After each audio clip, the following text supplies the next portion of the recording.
الحمدللہ رب العالمین والعاقبۃ للمتقین والصلاۃ والسلام علی خاتم النبیین۔ انتہائی معزز سامعین، السلام علیکم ورحمۃ اللہ وبرکاتہ۔ آج کی گفتگو کا عنوان ہے سورہ آل عمران کا پس منظر۔ سورہ آل عمران 200 آیات کے اوپر مشتمل قرآن مجید کی تیسرے نمبر کی صورت ہے، مدنی صورت ہے، اور اس کا پس منظر یہ ہے کہ اس میں جو پہلی 100 آیات ہے تقریباً یا 99 آیات، اس میں خاص طور پر عیسائیوں سے یعنی کرسچنز کے ساتھ ڈیبیٹ ہے، اور اس کی وجہ یہ ہے کہ مدینے میں جب نبی اکرم صلی اللہ علیہ وسلم تشریف لائے تو اگرچہ مدینے میں یہودیوں کی آبادی بہت کم تھی، کچھ چند گھرانے تھے مدینے میں، لیکن ان کی زیادہ آبادی جو ہے وہ نجران یعنی یمن میں تھی۔ تو یمن اگر آپ نقشے میں دیکھیں تو سعودی عرب کے جنوب میں ایک ملک ہے، تو یمن میں یہ خاصی آباد میں تعداد میں رہتے تھے۔ اب یہ ہے کہ عیسائیوں کی تاریخ کو ہمیں سمجھنا چاہیے، عیسائیت کی تاریخ کو۔ عام طور پر یہ غلط فہمی یہ ہے کہ عیسائیت کو الگ مذہب ہے اور یہودیت الگ مذہب ہے، بعد میں یہ الگ ہوئے ہیں۔ اصل میں آغاز ان کا ایک ہی تھا، یہ ایک ہی سسٹم تھا ان کا۔ وہ یہ تھا کہ حضرت موسیٰ علیہ السلام کے بعد کئی اور نبی آئے، لیکن بنی اسرائیل کے اندر بگاڑ پیدا ہو گیا، جس کا ذکر سورۃ البقرہ میں آ چکا ہے۔ تو ان سے پہلے حضرت یحییٰ علیہ السلام بھی آئے، حضرت عیسیٰ علیہ السلام سے پہلے حضرت زکریا اور بہت سارے نبی آئے۔ تو حضرت عیسیٰ علیہ السلام بھی بنی اسرائیل میں آئے۔ یہ یہودیوں کا ایک اعلیٰ خاندان تھا، عمران ان کے نانا تھے، حضرت مریم کے والد تھے عمران، تو ان کے گویا کہ یہ نواسے ہیں حضرت عیسیٰ علیہ السلام۔ تو اس کا ذکر یہاں سورۃ البقرہ میں آیا ڈیٹیل کے ساتھ کہ کس طرح حضرت مریم علیہ السلام کی والدہ نے ایک نظر مانی تھی کہ اگر اللہ تعالیٰ نے مجھے بیٹا دیا تو میں اس کو اللہ کی خدمت کے لیے وقف کروں گی۔ اللہ تعالیٰ نے بیٹی دے دی، تو یہ تفصیل یہاں موجود ہے۔ اس میں ایک خاص بات یہ سمجھنے والی ہے کہ یہودیوں نے بنی اسرائیل نے عیسیٰ علیہ السلام کو اللہ کا نبی تسلیم نہیں کیا اور ان کو قتل کرنے کی کوشش کی۔ پہلے تو انہوں نے رومن عدالت سے ان کو سزا دلوانے کی کوشش کی، جو رومن اس وقت امپائر تھی، وہ حکومت تھی ان کی، رومنز کی۔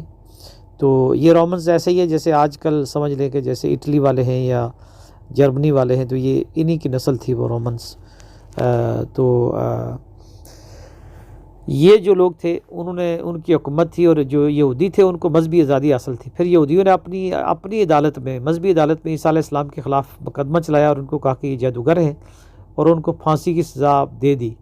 تو اینڈ پہ ہوا یہ کہ پھانسی تو وہ ان کو نہیں دے سکے، جس کو کہتے ہیں یعنی کروسیفکشن، تو کراس کے اوپر جو پھانسی دیتے تھے اس وقت یہ ہوتا تھا کہ ہاتھوں اور پاؤں میں میخیں گاڑ کر کسی درخت کے ساتھ لٹکا دیتے تھے، تو وہ بندہ آہستہ آہستہ سلولی اس کے جسم سے خون نکلتا رہتا تھا اور وہ تڑپ تڑپ کے مرتا تھا۔ تو وہ ایک شاگرد تھا عیسیٰ علیہ السلام کا، جس نے مخبری کی اور بتایا کہ جب رومن سپاہی ان کو گرفتار کرنے کے لیے آئے کسی باغ میں، تو اس نے کہا کہ وہ یہاں چھپے ہوئے ہیں، تو اسی کی شکل اللہ تعالیٰ نے بدل دی اور اس کو انہوں نے گرفتار کر کے پھانسی پہ لگا دیا، اور عیسیٰ علیہ السلام کو اللہ تعالیٰ نے آسمان پہ زندہ اٹھا لیا۔ تو یہودیوں نے کافی اور بھی بری باتیں کی عیسیٰ علیہ السلام کے بارے میں، اور ان کے اوپر بڑے الزامات بھی لگائے، اور اس کے بعد پھر 300 سال تک جو یہودی تھے وہ طاقتور تھے، تو انہوں نے عیسائیوں کو بہت زیادہ سزائیں دیں، ان کو آگ میں زندہ جلایا۔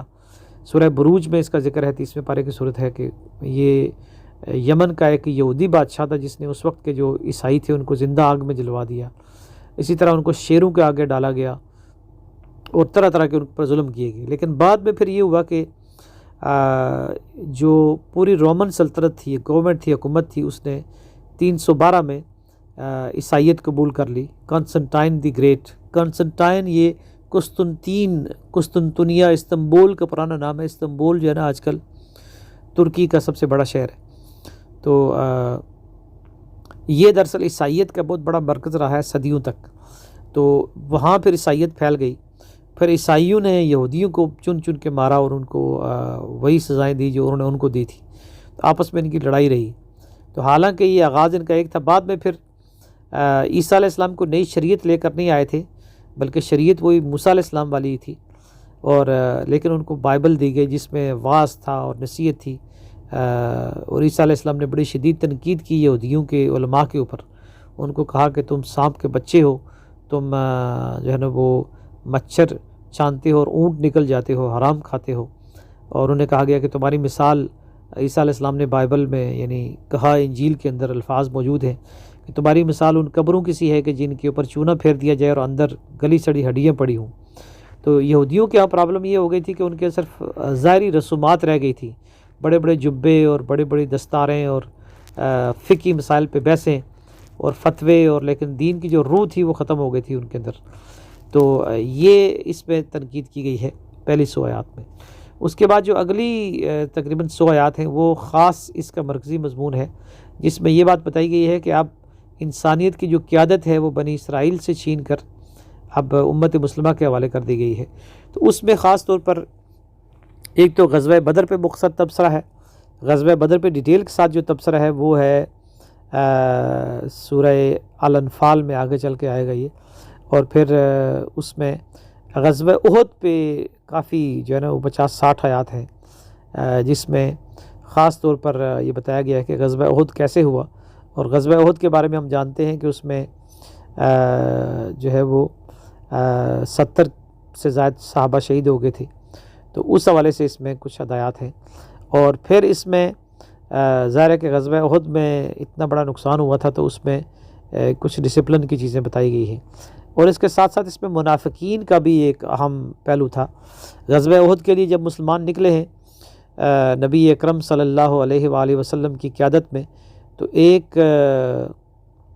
1000 کا جو ہے وہ لشکر تھا، لیکن 300 لوگ عبداللہ بن ابی راستے میں لے کر الگ ہو گیا جو منافقوں کا سردار تھا. تو اس لیے منافقین کے اوپر بھی یہاں بڑی شدید تنقید کی گئی ہے اور بتایا گیا ہے کہ جو منافقین تھے وہ کس طریقے سے ان کے وہ کیسے کہتے تھے کہ اس جنگ میں نہیں جانا چاہیے، اور وہاں جانے سے اگر ہماری بات مانی جاتی تو لوگ نہ مارے جاتے. تو ان کو بتایا گیا ہے کہ یہ زندگی اور موت اللہ کے اختیار میں، جب چاہتا ہے. اگر تم اپنے بستروں کے اوپر بھی ہوتے تو تمہیں موت آ کر ہی رہتی، مرنا تم نے تھا، لیکن یہ ہے کہ اب جو اللہ کے راستے میں شہید ہو گئے وہ ان کو جو ہے نا ایک بلند مقام ملا ہے. تو یہ سورہ آل عمران کا مختصر پس منظر ہے. اس کے مضامین کا جو تفصیلی جائزہ ہے وہ اگلے لیکچر میں پیش کیا جائے گا. لیکن اس میں یہ سمجھ لینا چاہیے کہ آج کے دور میں بھی دنیا میں جو سب سے بڑا مذہب ہے وہ عیسائیت ہے. یعنی اگر آپ آج بھی دیکھیں تو برطانیہ، امریکہ، پورا یورپ، اس میں اٹلی، جرمنی، فرانس، اسی طرح جو رشیا ہے پورا، اسی طرح یہ جو ہے جسے ہم کہتے ہیں ایشیا کے جو وہ علاقے، جیسے اس میں یہ یوکرائن اور چیکوسلواکیہ اور ہنگری اور یہ سارے جو ممالک ہیں، یعنی ایسٹرن اور یعنی مشرقی یورپ اور مغربی یورپ، یہ سارا کے سارا جو عیسائی ہے. اور انڈیا میں بھی آپ کو پتہ ہے کہ عیسائیوں کی اچھی خاصی تعداد ہے. تو عیسائیت کی تاریخ اصل میں اس میں خاص طور پر آئی ہے، اس پس منظر میں یہ صورت نازل ہوئی ہے. جس طرح سورہ البقرہ میں بنی اسرائیل کی تاریخ بیان کی گئی تھی اور ان کی ہسٹری کو ڈیٹیل سے بیان کیا گیا تھا، یہاں جو عیسائیت کی تاریخ ہے اس کی طرف اشارے کیے گئے ہیں کہ عیسائیوں نے کیا کیا جرائم کیے اور کس طریقے سے وہ انہوں نے یہ جو جیسے ہمارے ہاں بحثیں ہوتی ہیں نور و بشر کی اور اسی طرح کی جو ہے نا وہ حیات اور ممات کی کہ نبی اکرم صلی اللہ علیہ وسلم اپنی زندگی اپنی قبر میں زندہ ہیں یا فوت ہو گئے ہیں، اس طرح کی جو یعنی غیر متعلقہ بحثیں ہوتی ہیں اور اس پہ بہت ٹائم لگتا ہے.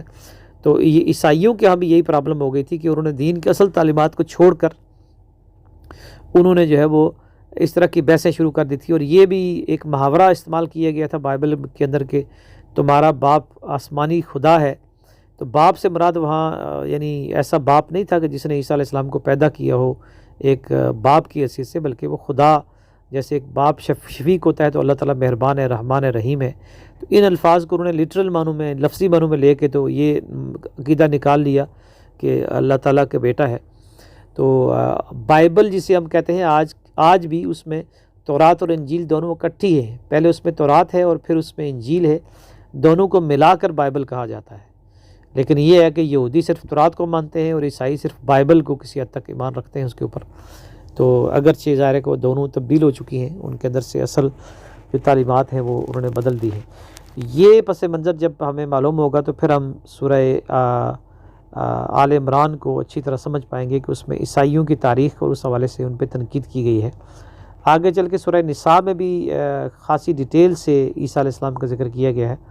تو آج کی نشست میں جو گفتگو کی گئی ہے وہ سورہ نساء کے ان آیات کو سمجھنے کے لیے بھی کافی ہوگی جہاں واضح طور پر کہا گیا ہے کہ وما قتلوہ وما صلبوہ، نہ تو انہوں نے عیسیٰ علیہ السلام کو قتل کیا، نہ ہی ان کو صلیب پہ چڑھایا، بلکہ انہیں شبہ ہو گیا تھا، وہ غلط فہمی میں پڑ گئے تھے۔ تو وآخر دعوانا الحمدللہ رب العالمین۔